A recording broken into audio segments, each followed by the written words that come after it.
Welcome to SheTV.com, where board-certified physicians talk to you about women's health. In this episode, Dr. Anu Bajaj, a board-certified plastic surgeon, talks to us about breast implant illness, the facts and the fiction.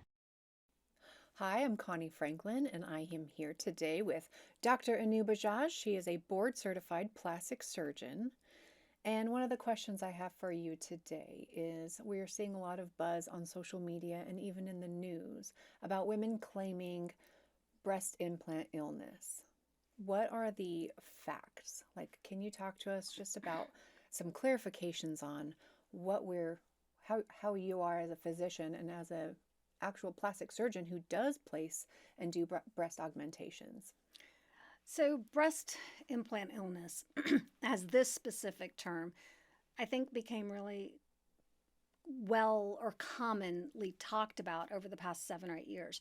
And what it is many women who have had breast implants, and it's typically women who've had them for a number of years, have reported a host of different symptoms. There are over 100 reported symptoms. The most common ones include fatigue, brain fog, weight gain, joint pain, hair loss. So there are all these non-specific symptoms that they attribute to the breast implants. Is there a test that we can take that says, oh, we sent this off to the lab and it came back and said, you have breast implant illness?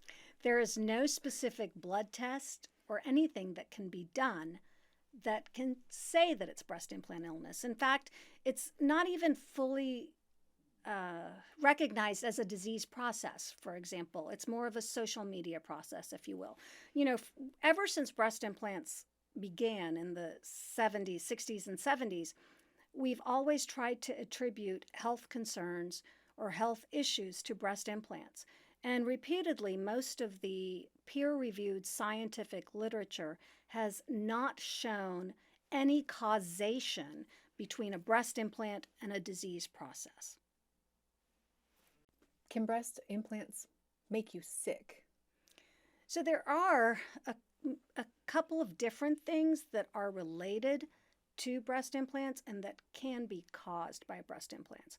I think in 2014, we first became aware of what's known as breast implant associated anaplastic large cell lymphoma, which is a very rare lymphoma with about 1,500 reported cases worldwide as of 2023. And it's associated primarily with textured breast implants. And what happens is women who've had textured breast implants for about 8 to 10 years may notice a change in size or a mass in one breast. And that can be associated or diagnosed as breast implant associated anaplastic large cell lymphoma. As we have learned more about this disease process, we have learned that it's associated with a specific type of implant, and that's primarily a textured breast implant, which is why today in 2024, most plastic surgeons in the U.S. are no longer using textured breast implants.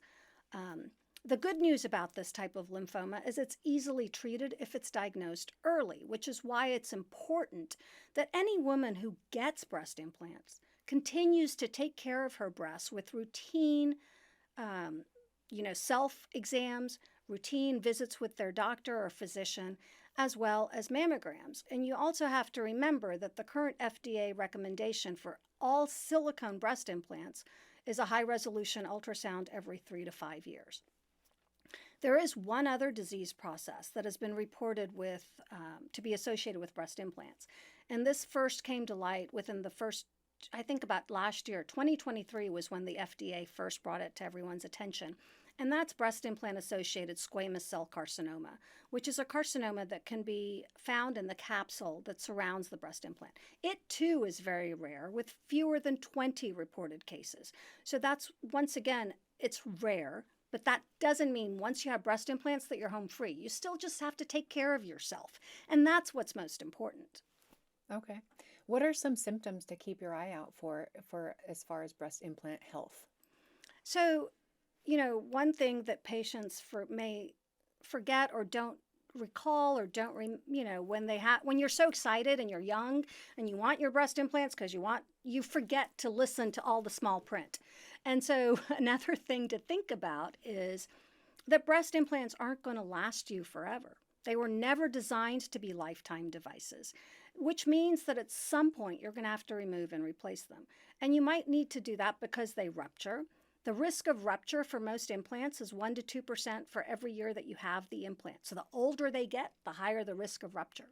You may develop capsular contracture, which is the scar tissue that can form around the implant and it can cause a disfigured breast implant. I mean, it can really be disfiguring, like you'll feel or look like rocks on your breast. It can be painful, and you'll know that your breast implant just doesn't feel right anymore. And that would be another thing to watch for.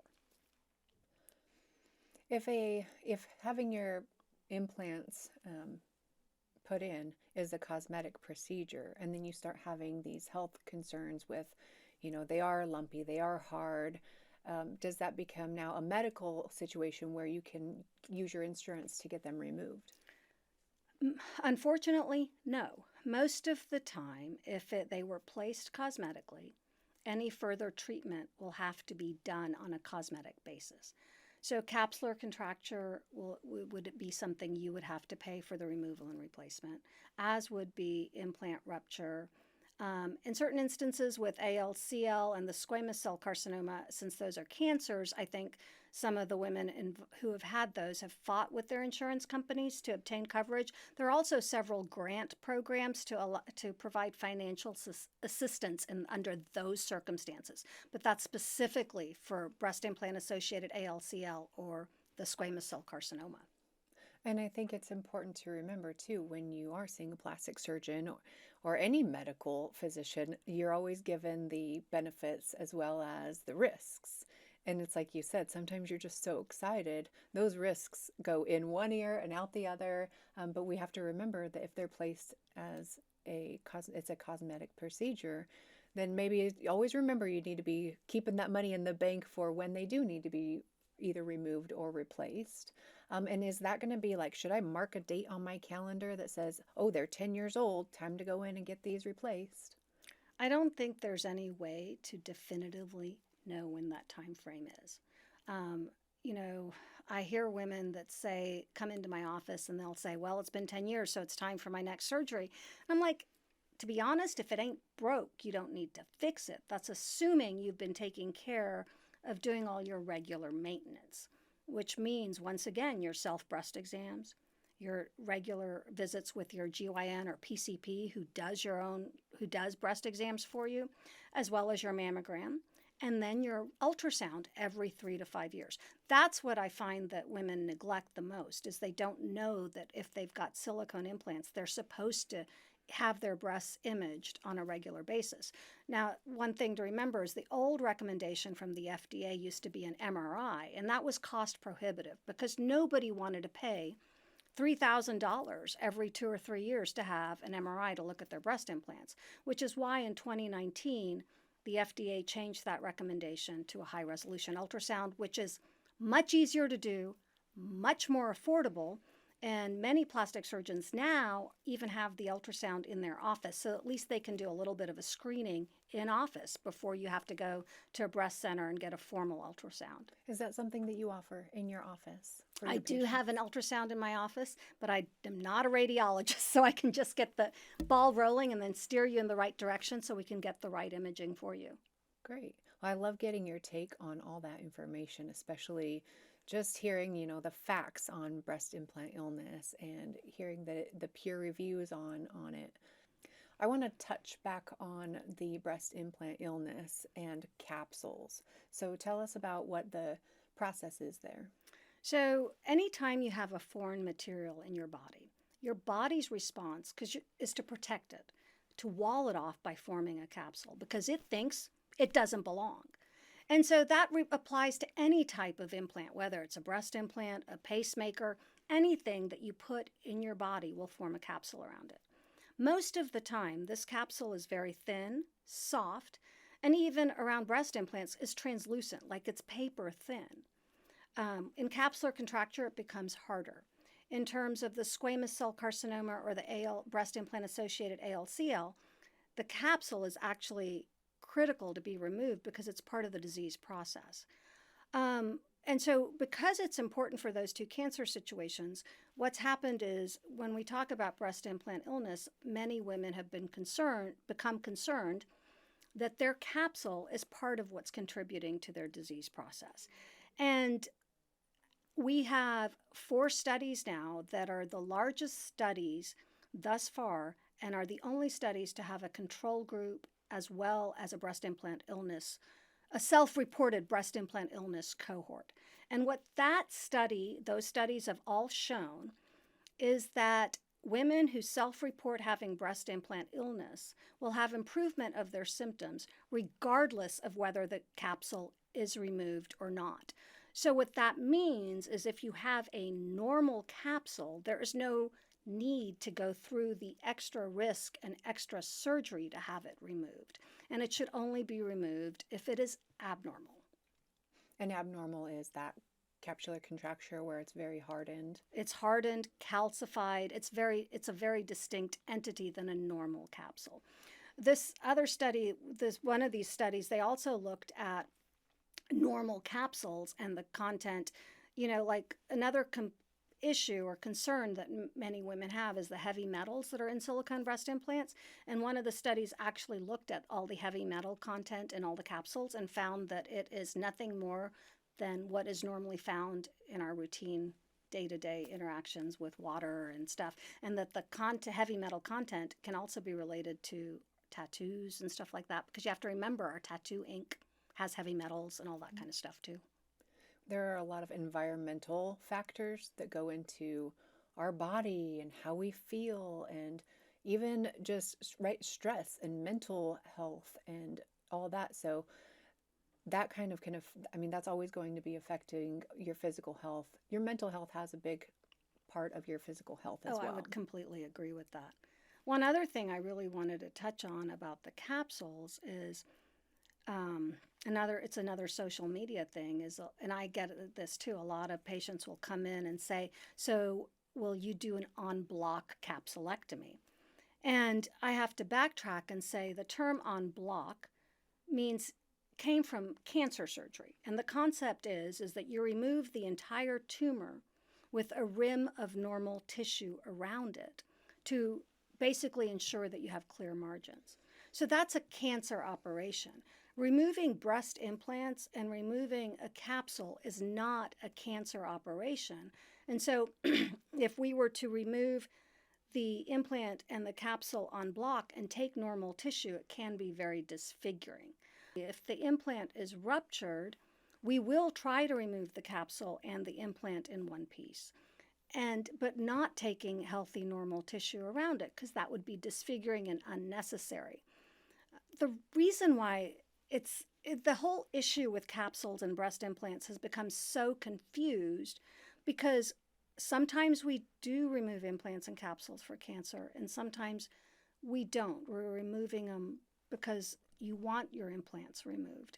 And you have to remember that if something is normal, there's still a risk to removing that capsule just because you want it removed when the scientific data shows that there's no benefit to removing it.